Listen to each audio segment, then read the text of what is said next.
I should mention this in the context of what's going on right now. So one of the implications of the coronavirus actually has been that many organizations now are experimenting with remote working. Yep. They're forced to because they don't have an option, right? They have to have people working from home. And the moment you start working remotely, it means you're working all digital. And the moment you work digital, it means you get a complete data record of how people interact. Mm-hmm.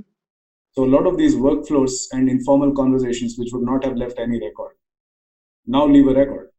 So that's the kind of data I think is now being created in very large volumes, literally in the last couple of months, as organizations all over Asia are moving to these remote working systems. And I see a lot of potential for mining that data.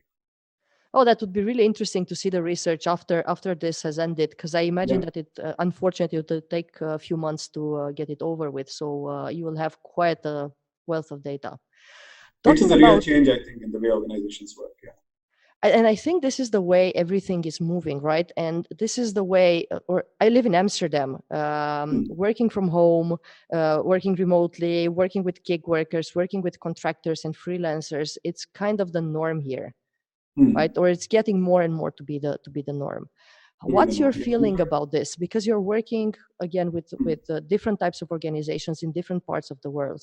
How do you feel that this contractors, the gig economy has been integrated in the companies? Has it been well integrated, or can we do a better work?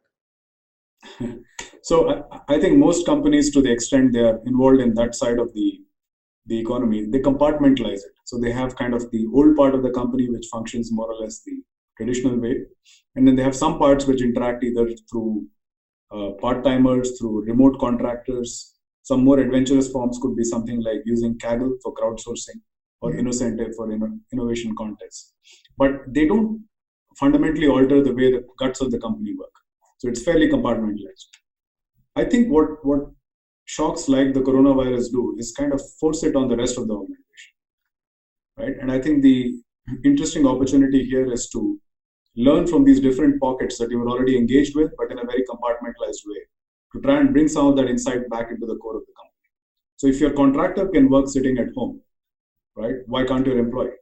And if your employee can work sitting from home, then why not more of them? How often do they need to come in? How will we meet their need for social interaction? Does it have to be at work? So these are all questions that we haven't really grappled with in the past. But I think going forward, these are very central questions for everyone.